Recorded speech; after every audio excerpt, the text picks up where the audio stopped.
Before I introduce today's speaker, I have some housekeeping items to review.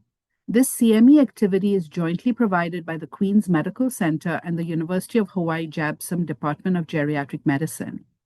As a reminder, evaluations are required for CMEs.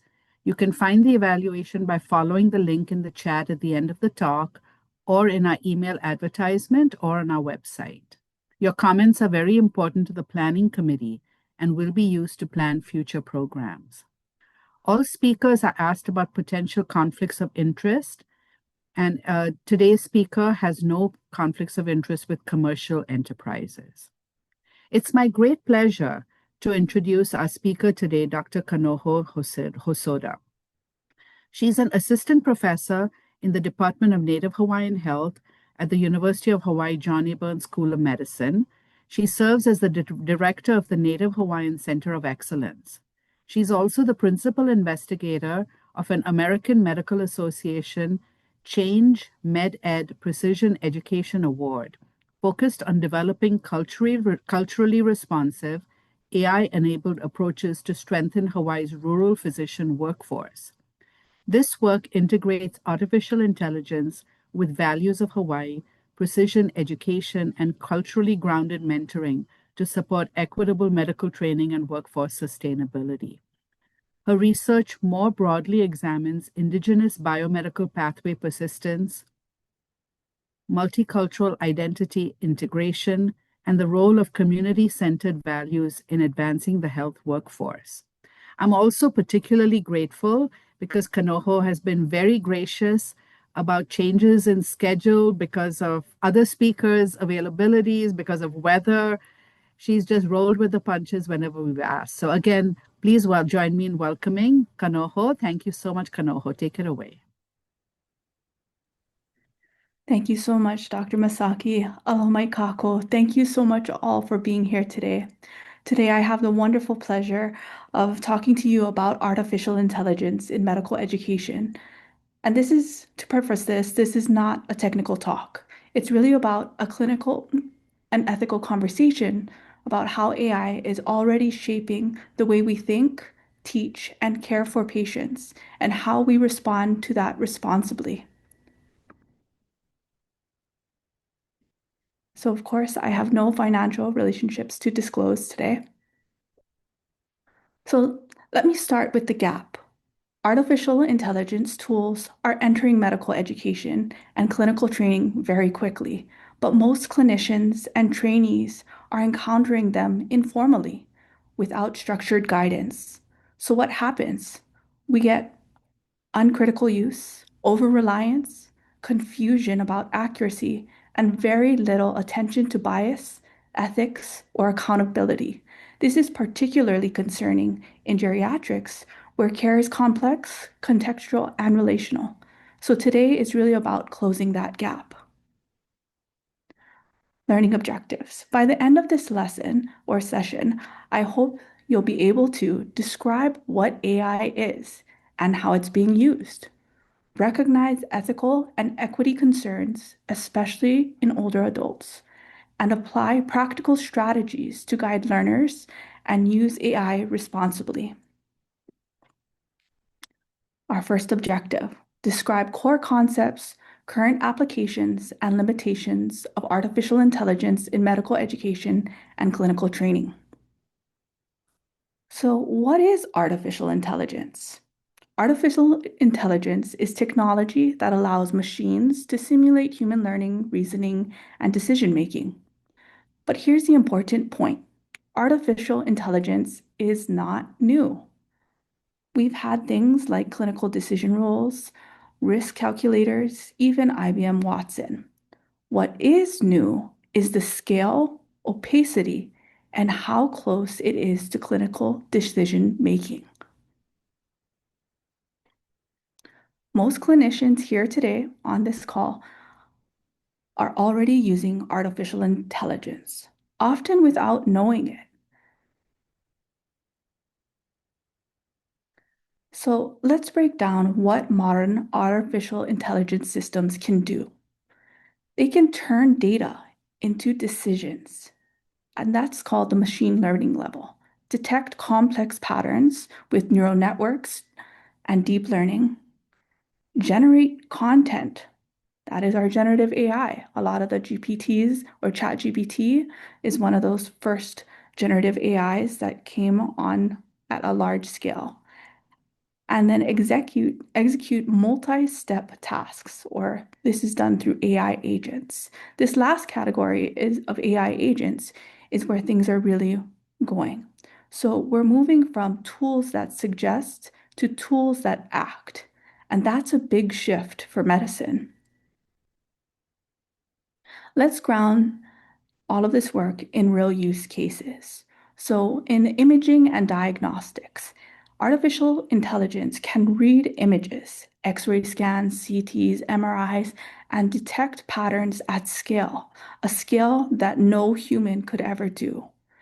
This is especially useful in high volume settings and resource limited environments.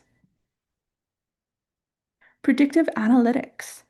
AI is currently being used in many studies to predict sepsis, readmission, falls. This is very relevant to geriatrics. Administrative support. Ambient scribes, documentation, coding. This is where many of us feel the benefits, really reducing burnout by having artificial intelligence take on the administrative burden.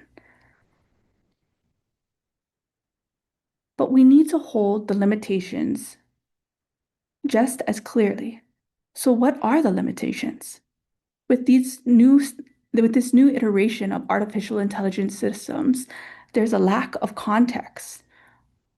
There's opacity, unchallengeable recommendations, and no responsibility.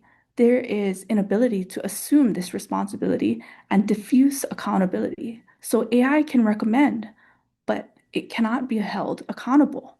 And that distinction is critical. So now moving on to objective 2, recognizing ethical, equity, and professional considerations related to AI use, including risks of bias, over-reliance, and impacts on clinical judgment in the care of older adults. So presently, AI lives without lineage or context. What does that mean? I'm going to compare it to traditional computer programming. So in traditional computer programming, it was very transparent, traceable, and understandable. Computer programming relied on defined libraries, and developers can trace the origins of the information, and they can understand the function of the knowledge that is being generated. Moving over to the generative artificial intelligence, it is opaque. It draws from multiple data sets and it really cannot name its direct sources. And of course, it cannot declare its values and those libraries that it is pulling information from. And that is due to the neural networks. So when we use generative AI or AI in this iteration, we are using something whose lineage we don't often know. And in clinical care, that is very important and within the scientific enterprise in general. So it's really about where is this information coming from?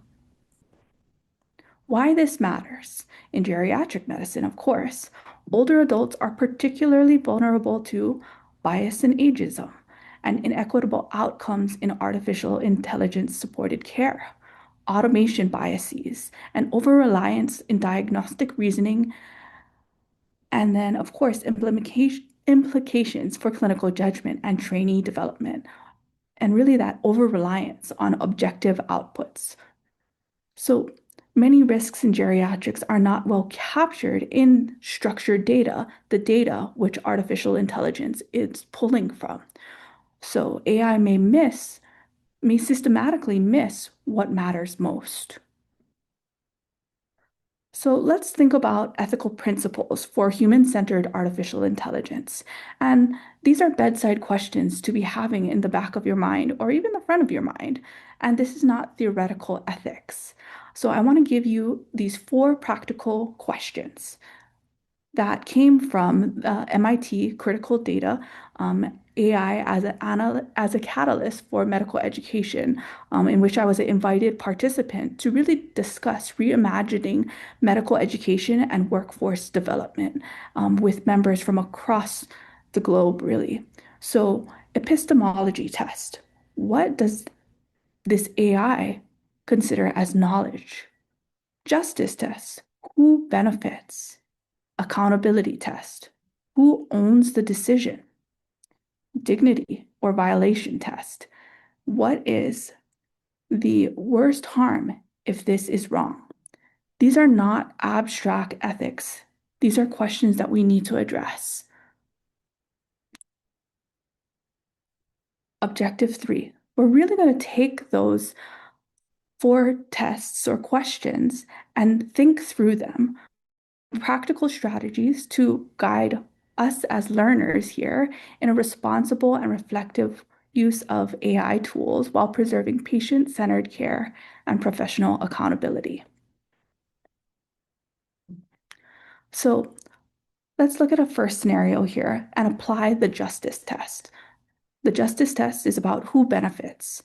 Does the AI tool reduce harm for those most affected by inequity, or does it primarily increase efficiency for those already well served?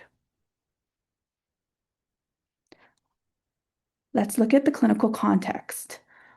A large health system implements an AI-based risk stratification tool embedded in the electronic health record system. The tool predicts 30-day hospital readmission risk and is used to automatically trigger 1. Post-discharge care coordination, 2. Home health referrals, 3. Follow-up appointment scheduling. The stated goal is to reduce preventable readmissions and improve efficiency. It seems helpful.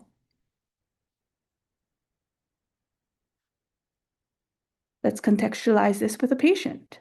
So, Mrs. L, an 82-year-old woman, is admitted with acute decompensated heart failure. The medical factors: heart failure with preserved ejection fraction, chronic kidney disease, stage 3, osteoarthritis with impaired mobility, mild cognitive impairment. And within the social context, the patient lives alone in subsidized senior housing, is on a fixed income, limited transportation. Her adult daughter lives several hours away, and English is her second language. The AI recommendation: the AI tool assigns Mrs. L a moderate readmission risk score and does not trigger enhanced discharge support. Reasons cited by the model: there's no prior readmission in the past 6 months, medication adherence documented as good, stable vital signs at discharge. As a result, the model suggests no automatic referral for home health nursing, standard follow-up visits scheduled in 4 weeks, discharge planning proceeds without additional resources. Would you override this AI recommendation? I was going to ask to drop it in the chat, but I do believe that it has been disabled. So does anybody want to share out? Would you override this AI recommendation?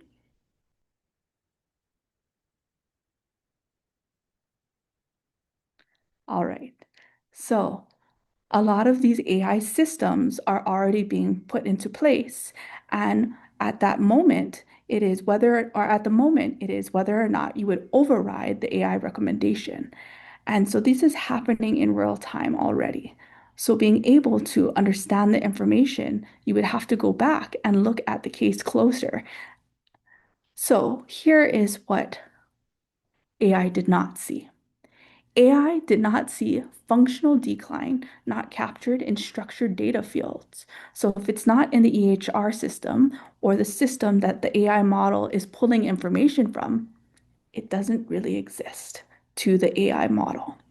There's difficulty managing diuretics due to mobility limitations, food insecurity affecting sodium intake, limited health literacy, cultural reluctance to report symptoms, caregiver strain, and social isolation.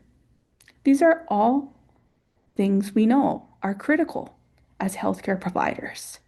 So it's not new, but it's going to be scaled at a very larger scale with artificial intelligence. And the need to override information will be very important. So let's move on to applying the justice test. Account accountability, sorry, the accountability test. Who owns the decision? Who can say stop? Who can appeal the recommendation? Who can audit the system? And who bears legal and professional responsibility? This is really about accountability. Benefits and risks. Who benefits from this AI tool? Patients with stable housing, transportation, and caregiver support. Patients whose risks are well captured by structured clinical data. The health system, it talked about efficiency, reduced staffing burden. Who is most at risk of harm? Older adults with functional impairment, cognitive vulnerability, language barriers, limited social support. Patients whose risks are social, relational, and contextual are not easily quantified, and thereby difficult to put into data systems in which AI pulls information. So moving on, inequity and injustice.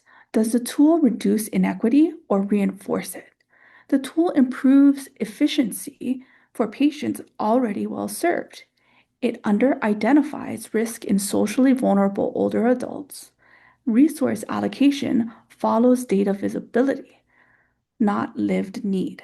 What injustice is created or amplified? There's a disproportionate support for marginalized elders. Automation bias may discourage clinicians from overriding the model, and structural inequities become encoded as neutral predictions. So really thinking through whose data trained this model, whose risks are invisible, who bears the consequences of false reassurance. AI tools that are not explicitly designed to address social and functional vulnerability may widen disparities, even when deployed with good intentions. So here is another scenario to apply the accountability test of that who can stop, who can appeal, and who can audit. Of course, who can be sued. So within this clinical context, a hospital implements an AI-driven clinical decision support tool designed to address agitation and behavioral symptoms in hospitalized patients with dementia. The tool, it analyzes nursing notes, safety reports, and medication administration records, predicts risks of fall, staff injury, and use of restraints, automatically suggests pharmacological interventions when agitation risk exceeds a threshold. This system is marketed to improve safety, efficiency, and standardization of care.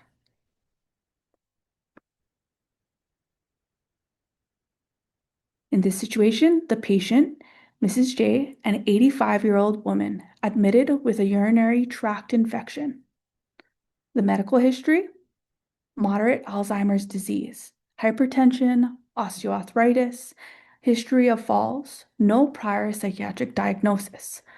Hospital course: becomes restless and disoriented at night, attempts to get out of bed, calls out intermittently. Family reports this behavior is new and worse in the hospital. Baseline: at home, managed without psychotropic medications, calms with familiar routines and reassurance. The AI recommendation. The AI tool flags Mrs. J as high risk for agitation-related harm and generates the recommendation to initiate a low-dose antipsychotic for agitation.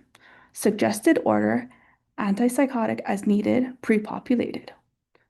So really that question about pre-population comes up as well. Rational display. reduces risks of fall and staff injury. The recommendation appears prominently within the EHR and with one-click accept option.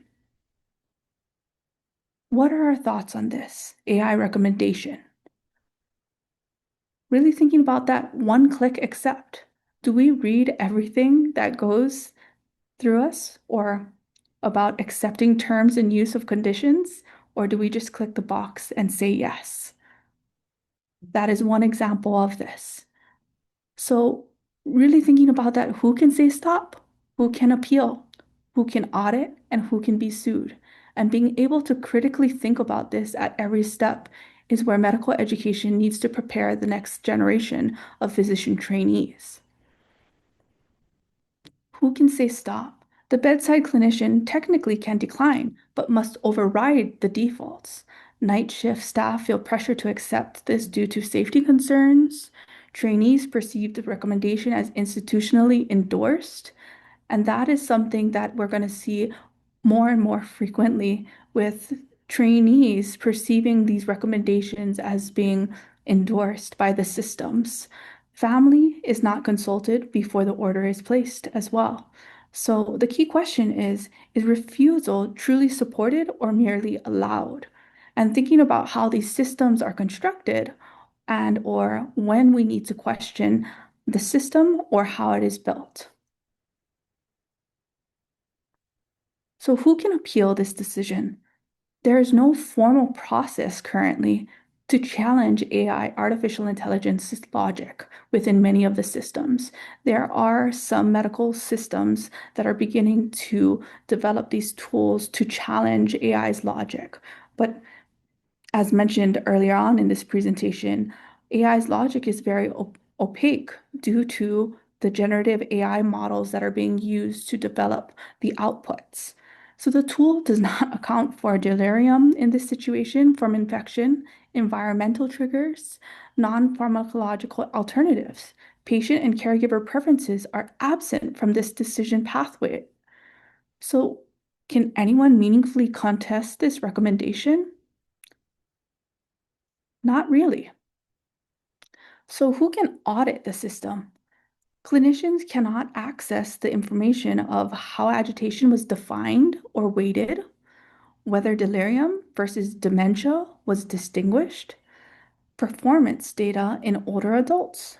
How did that data get there? What was the model trained on? So quality metrics track reduced restraint use, faster order completion, not antipsychotic related harms. So the question is, are we auditing outcomes that matter to the patients? So who can be sued in this situation? After initiation, Mrs. J becomes somnolent, develops aspiration pneumonia, experiences functional decline, potential liabilities, the clinician for ordering the medication, the institution for implementing the AI system. The vendor is protected by disclaimers. The chart note states medication initiated per AI recommendation. Does accountability align with authority? Who decided this tool was safe for this field, geriatrics? So really, these potential liabilities are being questioned at various different levels within the legal systems as well as within healthcare systems. But we have to be proactive on understanding where we as practitioners and members of the healthcare system are a part of this liability and how to question the logic early. Of course, since the development of this presentation, which was done in late January, there has been a lot of legal changes around artificial intelligence. And there has been a lot of things that are moving very quickly that now some of these questions are actually being implemented into state level laws, nothing that I've seen yet at the federal level. So when AI makes prescribing easy, accountability must be made explicit. So, in conclusion, the key takeaways from this presentation is that AI should be used to support, not replace clinical judgment, with physicians retraining responsibility for decision-making. AI outputs must be critically evaluated for bias, missing context, and inappropriate generalization. Educators play a critical role in modeling responsible, ethical artificial intelligence use while preserving patient-centered care and professional accountability. The question is not whether AI will be used, but by whom, how, and in whose interest. That is the completion of the formal presentation, but I do have a small plug about before I close. I want to briefly share about the project that Dr. Masaki introduced that's directly trying to address many of the questions we've been raising today. Through the American Medical Association funded initiative, we're developing a low-stakes educational use of artificial intelligence, not for clinical decision-making, but for training and reflection. The core idea is this. Instead of training only on large, decontextualized data sets, we're working to center community voices, the patients that we serve, and the lived experiences of physicians who have been practicing in rural Hawaii. We're using that to identify what actually makes physicians thrive in these settings, train artificial intelligence models that can produce culturally grounded learning materials, and support physician education and coaching for trainees considering rural practice in Hawaii. This is really about flipping the script, not asking how can AI make decisions for us, but rather how can AI help us teach better, reflect better, and align more closely with communities we serve. And ultimately, the goal is to contribute to a more culturally responsive physician workforce in Hawaii and potentially beyond. So please reach out if you have any questions or want to be a part of Project Hanai. In conclusion, mahalo nui. The central question is no longer whether AI will be used in medicine, but how it will be governed, by whom, and in service of whose lives. I appreciate you all for taking the time to listen to this presentation. There's a lot of time for question and discussion because there was no chat box. So, as I mentioned, this slide deck was prepared in early January, and there has been a lot of evolution within AI and healthcare since then, and even medical education at JABSOM and opportunities to apply the Project Hanai within the JABSOM learning space as well.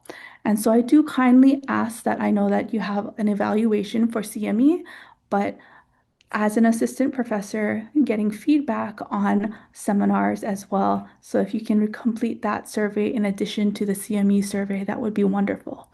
And if you're really interested in this AI in healthcare space, I highly recommend this as a read called A Giant Leap by Robert Watcher. And so with that, I open it up to questions. Mahalo. Kanoho, thank you for a very interesting and very thought-provoking presentation. Certainly a lot of good that this can do, and yet a lot of ethical concerns as well. So thank you so much. We can open it up for questions now. As Kanoho said, please go ahead and fill out both surveys. One was the QR code that she flashed on the screen just prior to this. But if you want CME credit, you should also do the one that is in the chat box. That one is for the Queen CME. So let's go ahead and open it up for Q&A now. Does anybody have any questions or comments for Kanoho?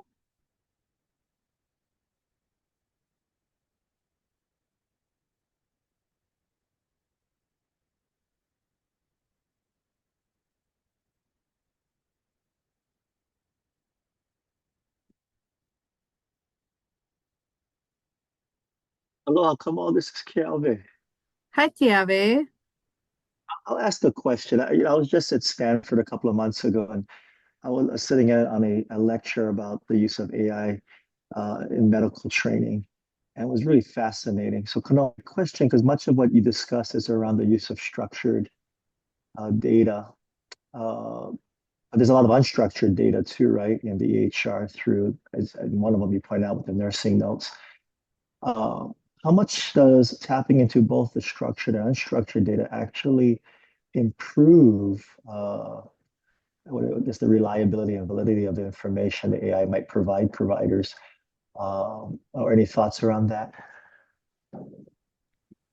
Yes, so of course, I mentioned structured data a lot, and there is unstructured data within structured systems.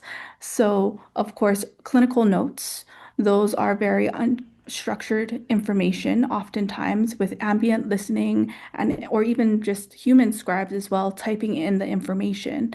And there is a lot of work within the artificial intelligence realm to synthesize that information and triangulate data in order to improve diagnoses is often an area that people are really trying to improve. But for physician trainees, how they're using that, I've seen a lot of projects about using it to gather information on how to better train the physicians in the sense of pulling data from multiple sources and pattern recognition. So the key thing is about pattern recognition of information, both structured and unstructured data, and being able to synthesize multiple data sets at once. And that is where artificial intelligence is much stronger than any human will ever be. But the key question is, does it have all of the data points in order to create that I guess the training materials or whatever the output is. So really, is all the data or enough data there to create that next step? Well, thank you. Any other questions or comments?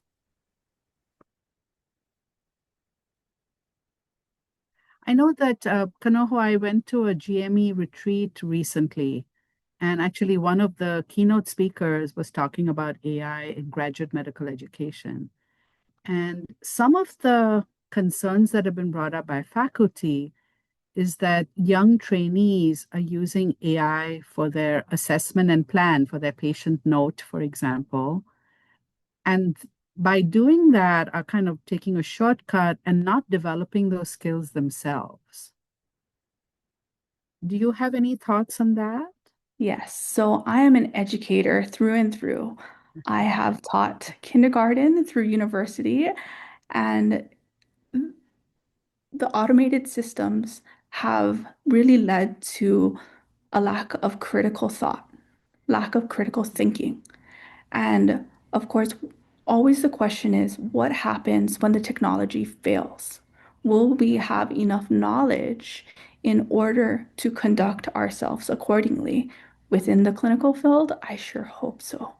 Um, but that really comes down to is making sure that trainees understand the importance of the knowledge and getting the knowledge and being able to hold that knowledge enough to conduct themselves in the clinic. But then also it's about being able to critically analyze the output of artificial intelligence. And so that is where it is very important for us as professors, as those who are training the next generation, to show the differences between AI and what we could call old school thought. So, an activity that I suggest is um, doing a baseline. So, maybe a writing prompt is easy. So, an easy writing prompt that you have students do or trainees do just handwritten first. You can already see with handwritten where we over rely on spell check. You can see that we don't know how to write anymore, legibility alone, all of this different information just from a handwritten note. And then moving into, okay, type the note now. So very similar to within the EHR system, you could have them scribe just by typing and see how that reflection is in comparison to the handwritten scribe note. And then lastly, same situation, same prompt, 100% AI generated. And having the students critically analyze those three different items, handwritten, typed with affordances of spell check and fully AI generated. It's a really great thought process, and I've been using that in many of the courses that I have been teaching at the undergraduate level. And it allows physician or trainees to see that difference and begin to question themselves as well.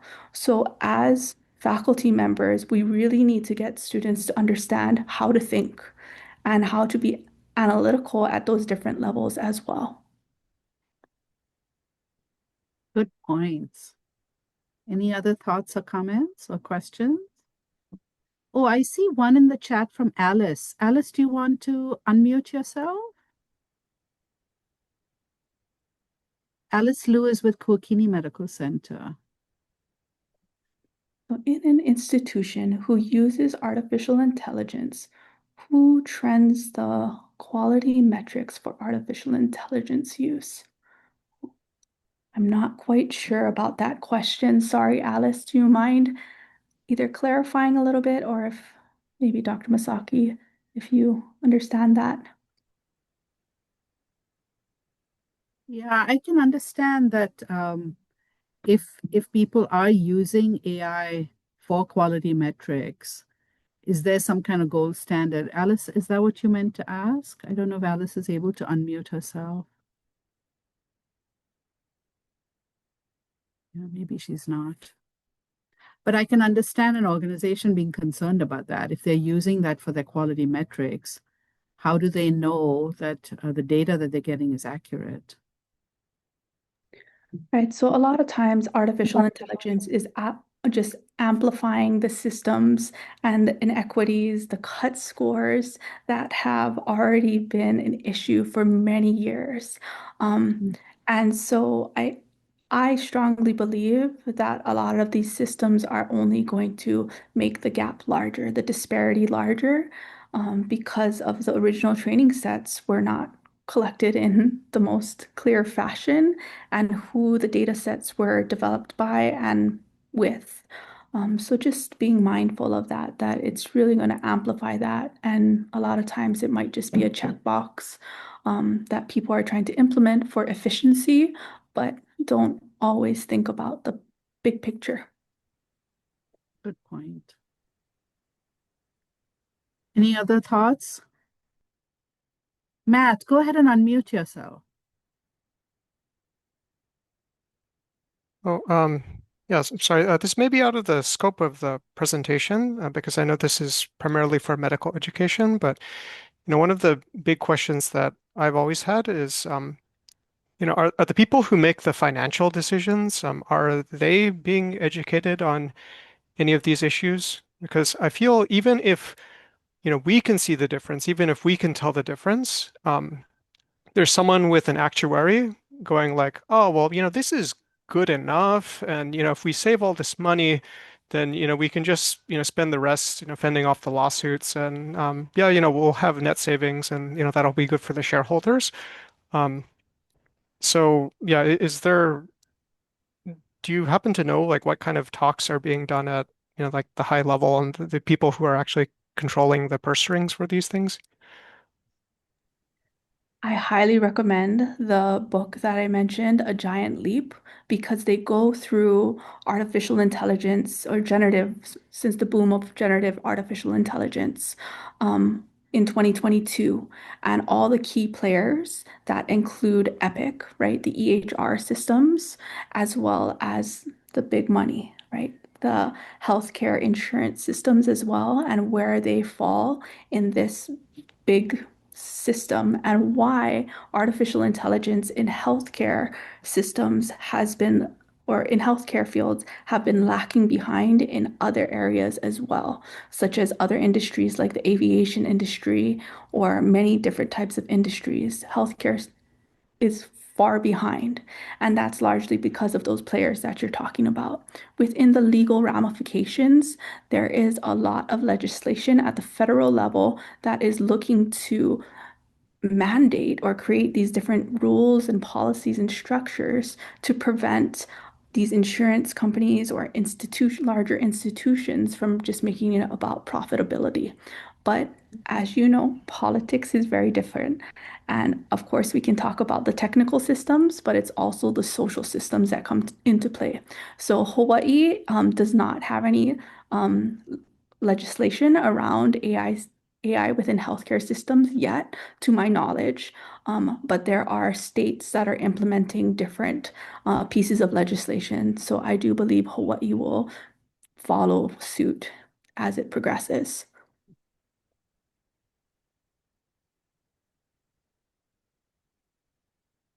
Does that answer your question, Matt?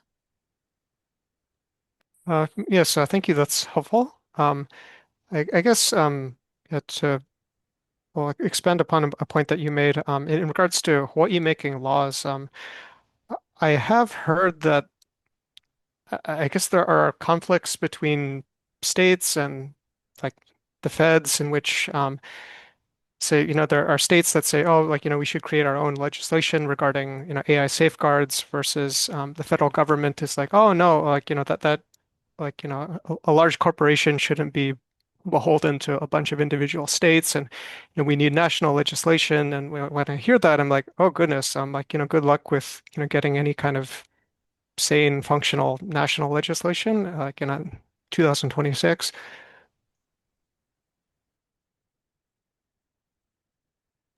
Agreed, 100%. But I believe it was Utah that actually passed the law that AI could prescribe without a human in the loop. So I believe that legislation went through, or that piece of policy went through. Um, but I did not look at that closely. So please do read into this. I know there is a lot of different moving parts within the different states as well. That's actually quite scary.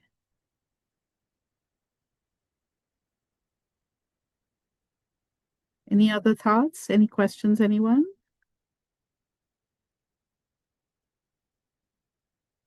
Any other comments? How about the medical students? I know several medical students are on. Do any of you have any thoughts about the use or the misuse of AI?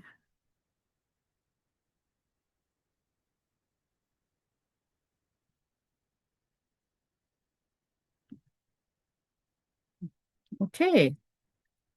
Well, if there are no more comments, we'll stay open for a few more minutes, but I just wanted to remind everyone, John has again put the evaluation link in the chat box. Please complete the evaluations in order to get CME credits.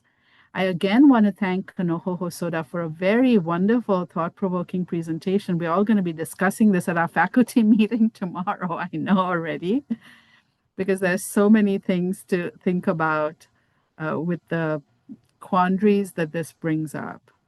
Can be very helpful, but yet a lot of other ethical challenges as well. So thank you so much, Kanoho. Really appreciate you taking the time to do this for us.